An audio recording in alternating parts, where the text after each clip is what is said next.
ये पद कुर्सियां मंत्री संतरी आए चले गए, जो जनता के दिलो दिमाग में अपनी छाप छोड़ेगा वही देश में राज करेगा। अरे मैं पूछना चाहता हूं, इस नौजवान ने 200 विधानसभा 200 क्षेत्र के अंदर नौजवान के साथ झोली लेके और राजस्थान में कांग्रेस की सरकार बनाने के लिए दर दर की ठोकरें खा के 200 विधानसभा क्षेत्र में चक्कर मारा था। और उसकी परिणति थी कि राजस्थान में सरकार बनी और सरकार बनने के बाद दूध में मक्खी निकाल के फेंकते वैसे बाहर फेंक। राजस्थान के पूर्व डिप्टी सीएम सचिन पायलट सोमवार को झुंझुनू जिले के खेतड़ी उपखंड क्षेत्र के टिब्बा गांव आए, जहां शहीद शिवराम गुर्जर की मूर्ति का अनावरण किया।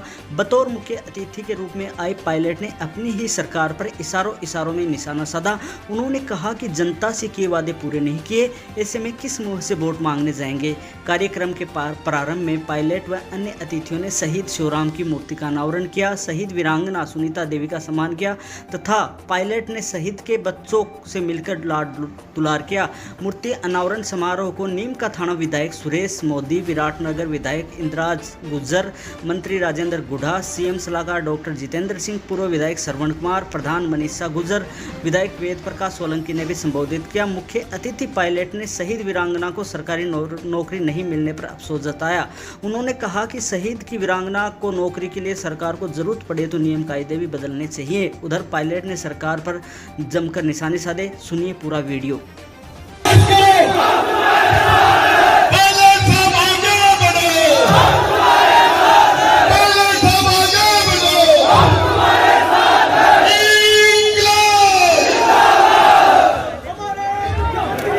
चेयरमैन से आए हैं और इस मंच पर स्वर्गीय शिवराम जी की वीरांगना सुनीता देवी इस कार्यक्रम में मौजूद सभी नौजवान दोस्तों, माताओं, बहनों, आदरणीय बुजुर्गों, साथियों, मैं बड़ा सौभाग्यशाली हूं कि आज एक लंबे समय के बाद इस मूर्ति का अनावरण का कार्यक्रम बहुत लंबे समय से अटका हुआ था और आज वो शुभ घड़ी आई जब हमने सबने मिलकर आपके साथ इस खूबसूरत मूर्ति का अनावरण किया। मेरा सौभाग्य है कि शिवराम जी की याद में जो ये प्रतिमा बनी है, ये बहुत लंबे समय तक इस इलाके को, इस क्षेत्र को, पूरे देश और प्रदेश को एक प्रेरणा का स्रोत आज मिला है।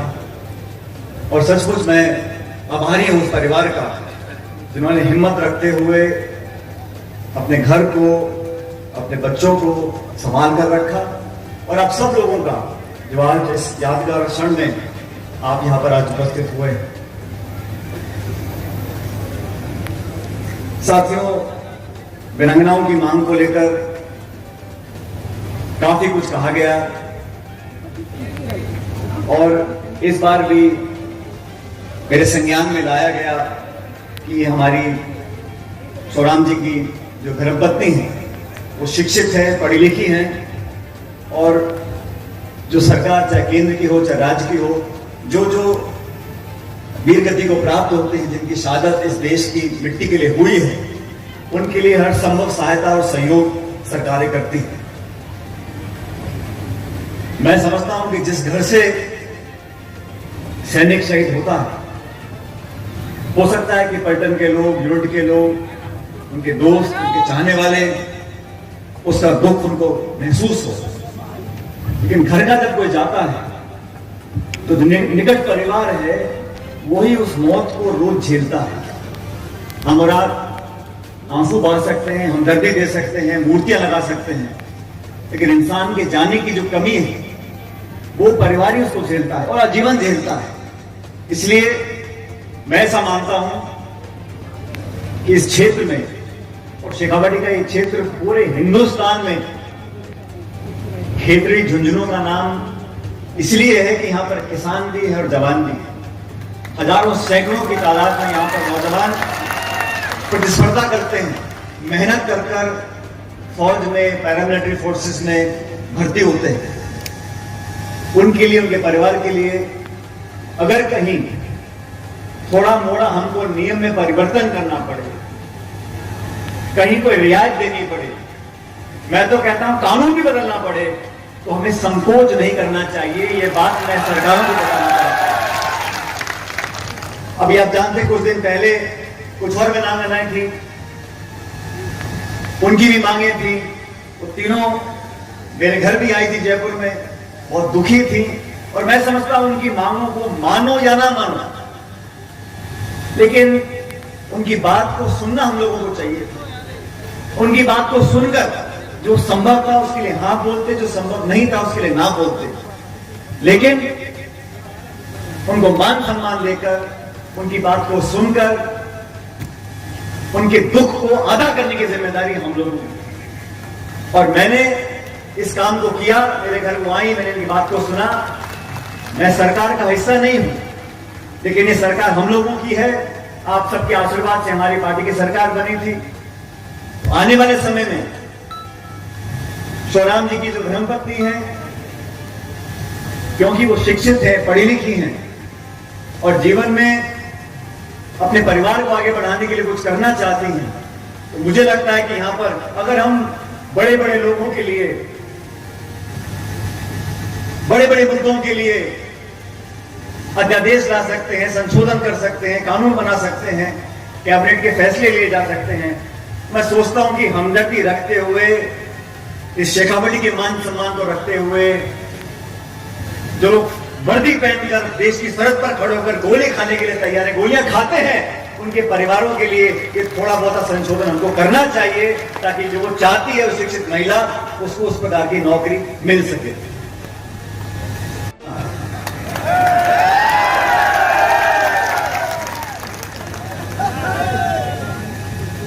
कुछ हफ्ते पहले इसी जिले के इनके क्षेत्र में हम लोगों ने किसान सम्मेलन किया था, किसानों की मांग को लेकर।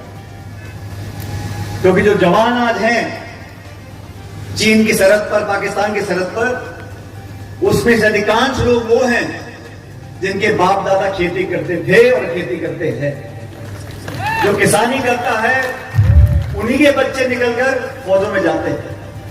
हमने किसान सम्मेलन किया था इस मुद्दे को लेकर कि केंद्र की सरकार ने वादा किया था, जब 3 काले कानून बनाए थे उसका विरोध हमने किया और हमको आश्वासन दिया गया था कि न्यूनतम समर्थन मूल्य के लिए, एमएसपी के लिए एक ठोस कानून बनेगा।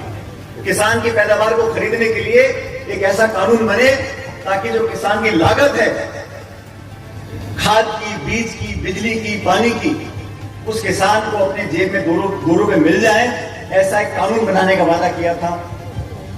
2-3 साल बीत गए, अभी तक वादा पूरा नहीं हुआ। तो किसानों की बात को लेकर इसी झुंझुनू जिले में हम लोगों ने एक किसान सम्मेलन किया था और आज यहां एक अमर शहीद शिवराम जी की मूर्ति का अनावरण है। बहुत सारे सैनिक हमारे यहां मौजूद हैं। तो ये शेखावटी झुंझुनू किसान और जवान की पहचान है। मैं तीसरी पीढ़ी का आज फौजी हूं। मेरे जो दादा थे वो पढ़े लिखे नहीं थे, तो फौज में हवलदार की नौकरी करते थे। वहां से रिटायर हुए और स्वर्गीय पायलट साहब ने पढ़ लिख कर एक एयरफोर्स की नौकरी करी। 15 साल लड़ाकू विमान चलाया और जब मैं बहुत कम उम्र में सांसद बन गया तब तो मुझे ख्याल नहीं आया, लेकिन जब मौका था तो मैंने सोचा कि जब दादा ने फौज वर्दी पहनी थी, पिताजी ने वर्दी पहनी थी, तो मुझे वर्दी पहननी चाहिए। दोस्तों, 2012 में मैं केंद्र सरकार में मंत्री था, तो मैंने सारी परीक्षा पास कर physical test, medical test, SSB कराकर 2012 में मैंने प्रादेशिक सेना में भर्ती ली और मुझे फक्र है कि हमारे परिवार का जो फौज और सेना से संबंध था, उस तीसरी पीढ़ी को आज मुझे आगे बढ़ाने का मौका मिला।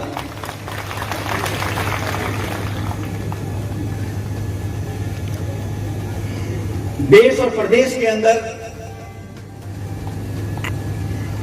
हर व्यक्ति एक बेहतर जीवन चाहता है। लेकर जबान से किए गए वादों को लेकर हमने ना पहले कभी समझौता किया है, ना आगे कभी समझौता किया है।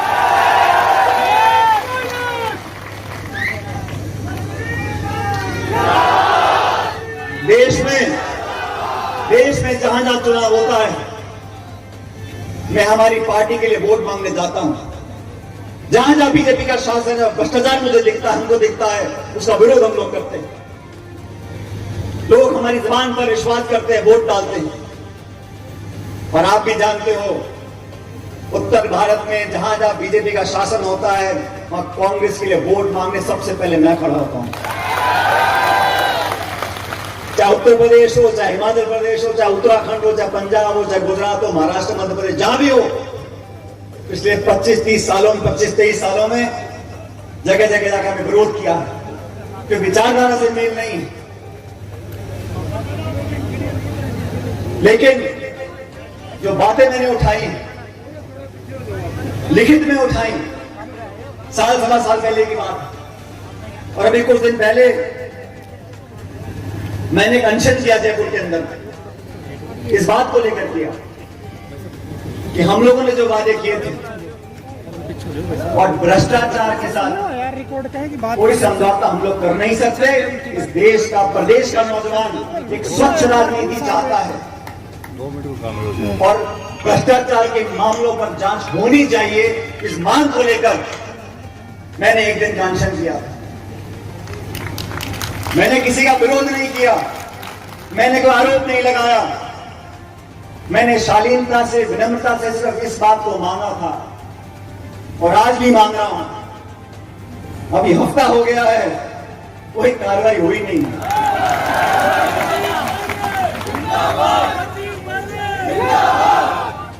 लेकिन भ्रष्टाचार, करप्शन, आर्थिक अपराध करने वाले वो लोग जिन्होंने गलतियां की थी,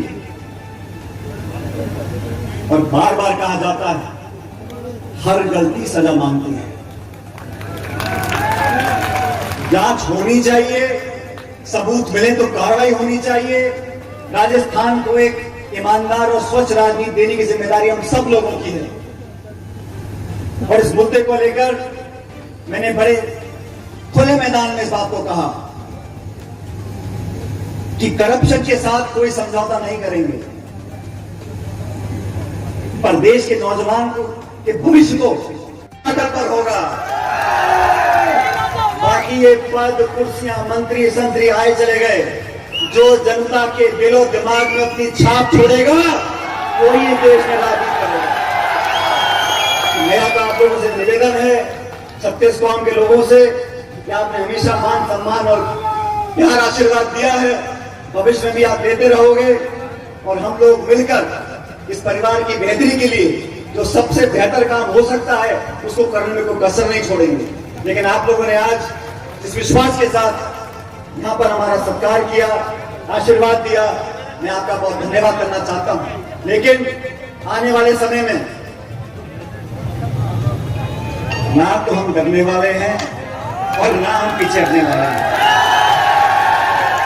हम सिद्धांत की राजनीति कर रहे हैं, ईमानदारी की राजनीति करना चाहते हैं, वादों को पूरा करना चाहते हैं, जवान किसान को मान सम्मान देना चाहते हैं, बच्चों को पढ़ाना चाहते हैं, एक अच्छा राजस्थान बनकर उभरे, ये हमारा संकल्प है। और मुझे पूरा विश्वास है कि आप लोगों का पूरा आशीर्वाद हमें मिलता रहेगा।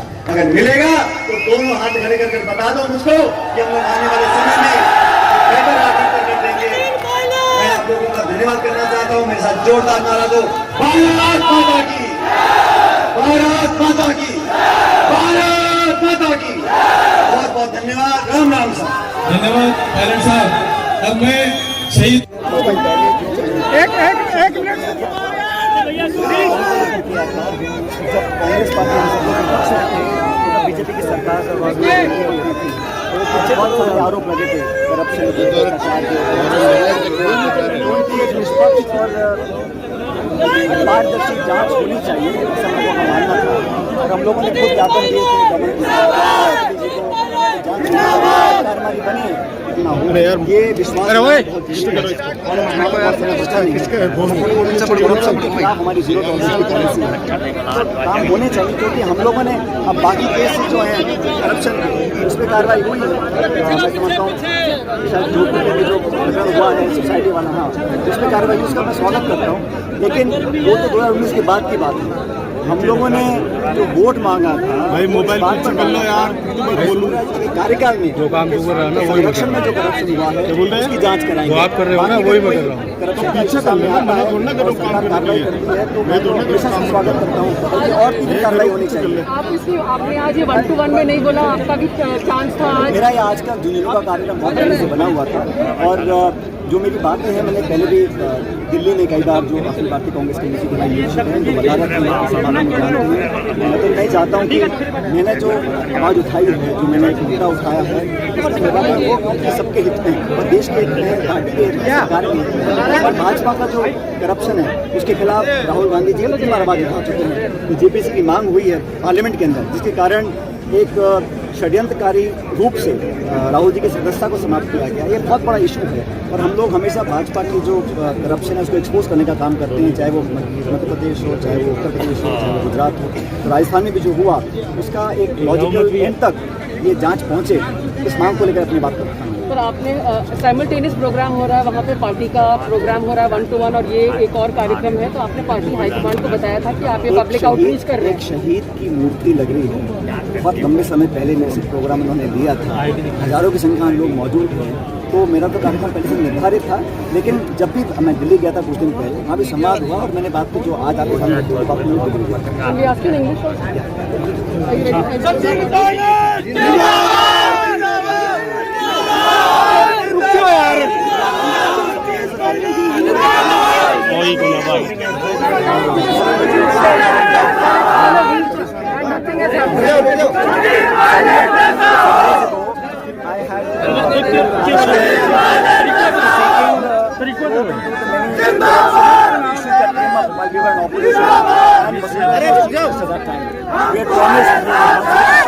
we'll have a very transparent and a full investigation on this issue. We have gone and given memorandums to the Rashtrapati, to the governor of Rajasthan, asking their intervention. When we formed the government more than 4 years ago, I've written a few letters also to the Honorable Chief Minister. Nothing seemed to have happened. That is why I kept that one-day sanction in the hope that some strong action will be taken. And corruption is an issue on which we have a zero-tolerance policy. So when there is enough evidence, when we had evidence, when we are in opposition, I'm sure that when we are in government, we can have much more evidence. But a proper, thorough investigation is required to be done. There are other corruption cases. For example, the one in Jodhpur